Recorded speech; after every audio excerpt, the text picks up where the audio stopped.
everyone. It's nice to see so many of you here today for our service. For our service today, I thought I would invite my good friend to come and speak to us. Some of you have seen him before. Maybe some of you are meeting him for the first time. So let me bring my good friend out, Freddie the Frog.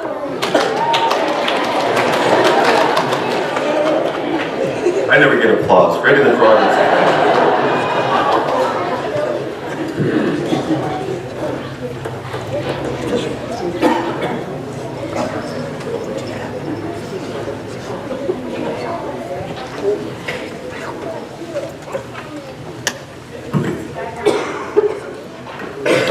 Okay, let's see what our good friend Freddie has been up to lately. Hi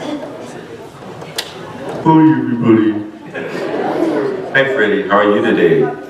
Well, not too good. Not too good? What's wrong? Did you catch a cold or something? No, nothing like that. I got scared this morning. Scared? What scared you? Big spider in my room. Big spider? Are you afraid of spiders? Yeah. Spiders freak me out. But you're a frog. Don't you eat bugs? Only flies. Spiders are too scary. Got all those long legs and everything.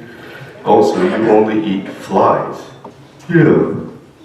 One of my favorite dishes to make is fried rice. Fried rice? You don't mean fried rice? No. Fried rice.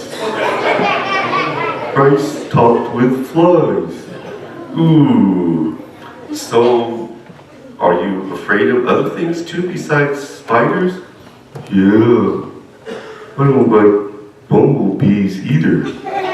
Oh, well, I guess most people are afraid of bumblebees because they sting you. They could sting you, so they're kind of scary. Yeah, one time I mistook a bumblebee for a fly and I grabbed it with my tongue and it stung me on my tongue. Oh no, did that hurt? Didn't hurt too bad, but I couldn't talk. Oh, gee. Well, are there other things you're afraid of or have fears of? Yeah, like clowns. Clowns? Yeah, they got scary faces, those clowns. Oh, okay. Well, I think there's some people that have a fear of clowns. Other fears? Well, hate to say this, but I'm afraid of the dark. Oh. Well, a lot of people, especially when you're younger, maybe you have to sleep with a little night light on.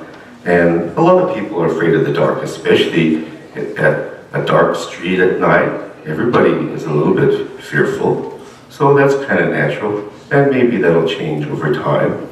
I even I was at a camp one time and this other minister, we shared the same cabin. And he said, "Sensei, I'm afraid of the dark. Can we leave the light on tonight?"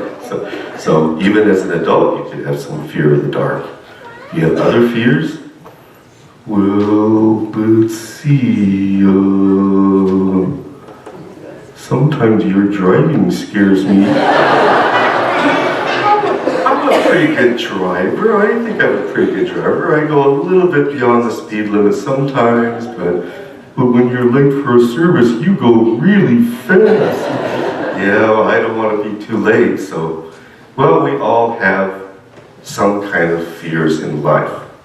But you know what, Freddie? I think Buddhism enables us to live and face anything without fear. Really? Really. What's another thing that you can think of that we might have a fear of? Maybe fear of failing? Yeah, that's a big fear. Maybe I don't pass this test. maybe I don't get into the college that I want to go to, or maybe your business fails, and that's a huge fear most people have. But you know what? Buddhism helps us even with that. There's no fear of failure. There's no fear of even if my business fails. There's no fear of even if my health fails. Buddhism gives us something deep inside, something that enables us to live through any kind of fear. Whoa, how do I get that? Can I make a donation and buy it or something? No, donation, you can't get it by a donation. You only get it by what you're doing today. You come and you listen.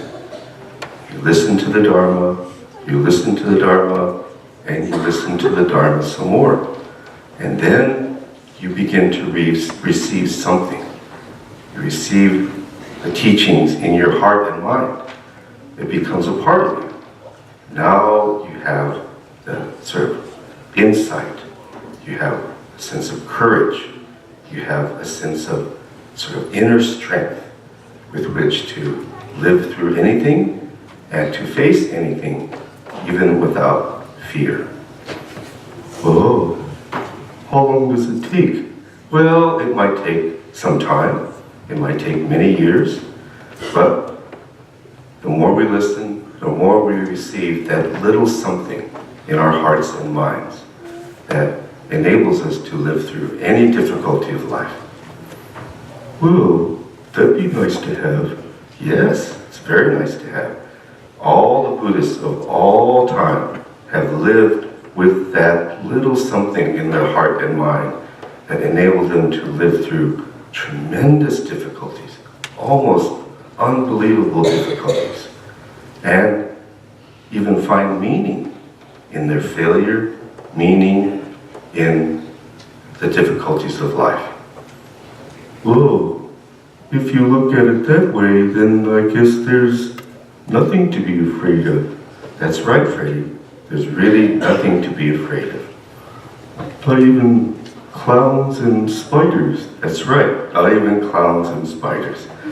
So the Buddhist way of life is receiving an inner strength with which we can live through difficulties, face our challenges of life, and live without fear.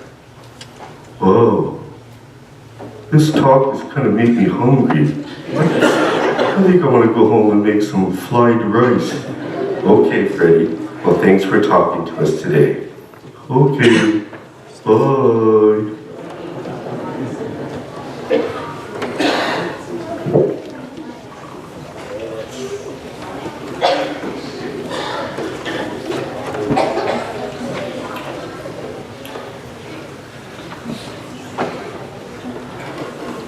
Thank you for listening to Freddie, and I would like to share a passage from this book that our Orange County Buddhist Church Buddhist Education Center recently published. It's called Awaken to Your True Self.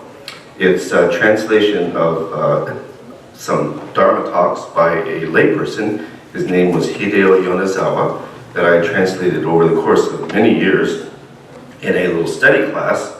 But in this book, he quotes a wonderful essay by a young junior high school student.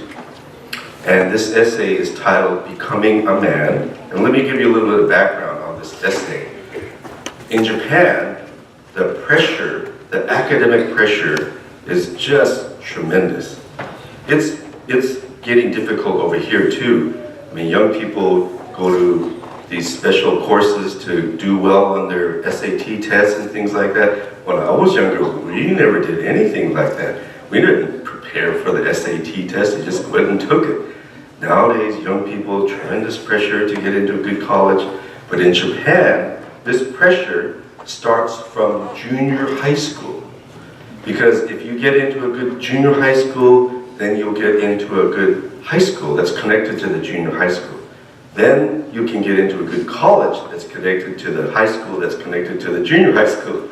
And then if you graduate from a good college, you can get a good job. So to get a good job, the pressure starts from 5th grade, 6th grade. And these young kids in Japan, they go to regular public school.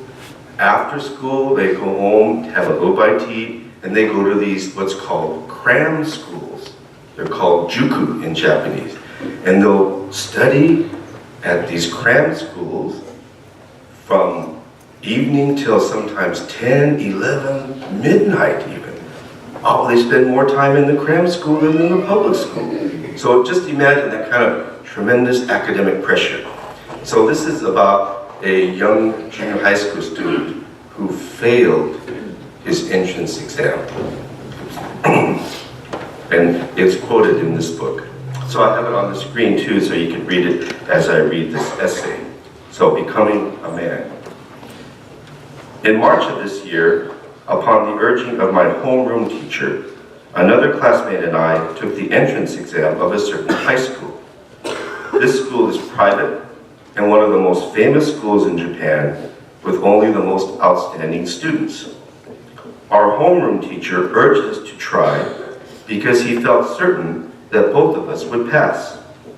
He felt that we were exceptional students. My parents were very happy for me. So as not to disappoint them, I studied intensively for the test.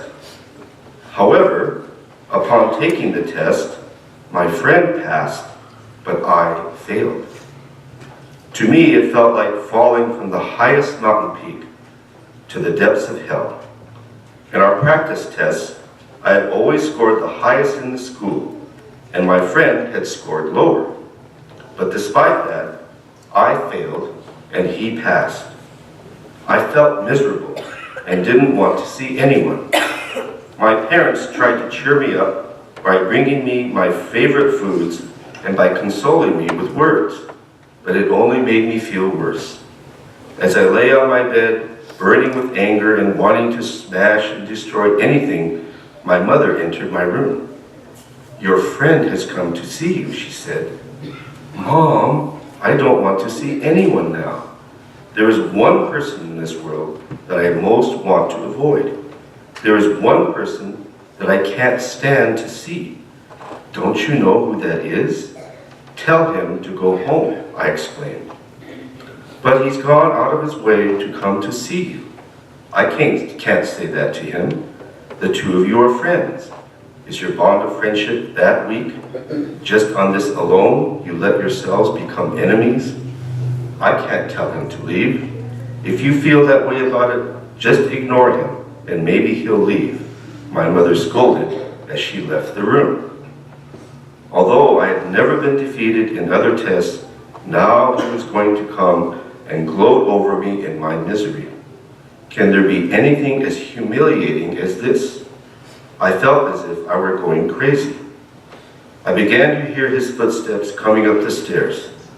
I can't let him see how I've been lying in bed in misery. I quickly got up and thought I'd show him that I'm tough and stare him straight in the eye. The door opened. In came my friend, wearing the same worn-out clothes that he's owned for 3 years of junior high school. His face was grimaced, and he was in tears. "I'm sorry that I was the only one to pass," he uttered. That was all that he said, as he covered his face with his hands and then went back down the stairs. Suddenly, I felt horribly ashamed. I was the one who was conceited. I was the one who looked down on my friend, thinking that I couldn't fail the test. I thought, what if I were the only one that had passed? Would I have been able to go to console my friend and say to him, "I'm sorry that I was the only one to pass"? No doubt I would have rubbed it in and said, "See, I told you so." When I realized that I was the one who had been conceited, I also realized that I deserved to fail. I realized that my friend was a different human being from me. How horrible it would have been if I had passed. I would have turned into a totally conceited human being. I deserved to fail. It was good that I failed. It was as if the heavens made me fail in order to make me become a human being. Although this was the most painful experience, I began to feel that with this experience, I could start over again. Until now, I had only thought that happiness meant that things went your way. But because of the lesson that I learned from my friend, sometimes when things don't go your way, that is a more important lesson for human beings. In the olden days, they used to say that a boy became a man at the age of 15. Thanks to failing that entrance exam, I felt that I too had become a man. Amazing, isn't it, for a 15-year-old to write this kind of essay, to have this kind of insight and life experience.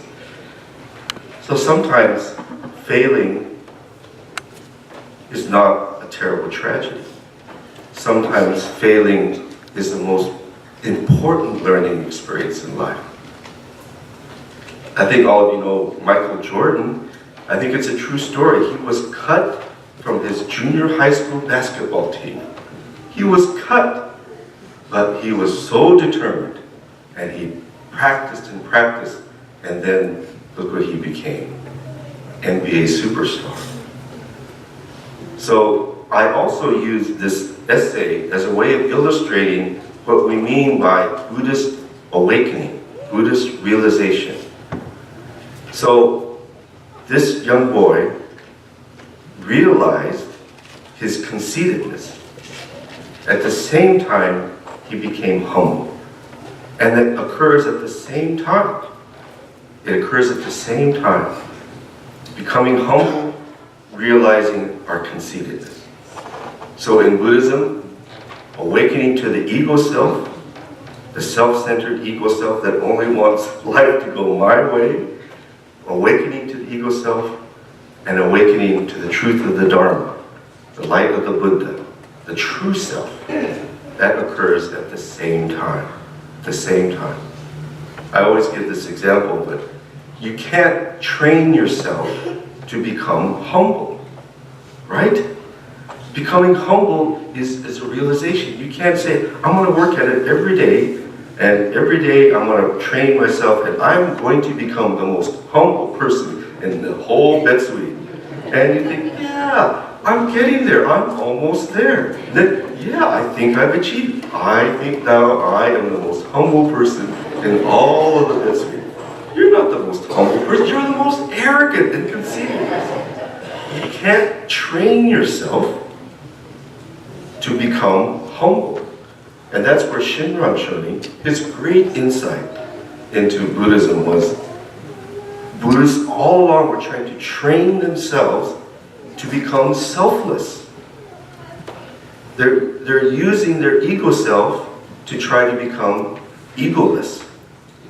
And he saw the weakness of that process, of that path. The ego self is always wanting to pat itself on the back. If you're doing religious practice, yeah, I did 10 meditations. Yeah, I did 20 days of a retreat. Yeah, I did 1 year of this difficult practice. I'm getting there. I'm on the way to becoming Buddha, to becoming selfless. What are you doing? You're patting yourself on the back. You realize, oh my gosh, my ego is getting bigger instead of smaller. So his insight was, realization or insight comes from outside of us, beyond us, like it did for this young boy. That experience, his friend that came and said, I'm so sorry I'm the one that passed. He realized his friend was such a more of a human being than he was. And he received a wonderful lesson from his friend and from failing that entrance exam. So there's nothing to fear in life. Failure is nothing to fear. We all like our health, but even if our health fails, it's nothing to fear. Buddhism gives us this little something deep inside, inner strength, inner spirit, with which we can move forward, face embrace anything that comes to us in our life, sickness or health, success or failure. We all embrace it, and it becomes the seed for our own insight, for our own realization on this path of the Buddha Dharma. Among those.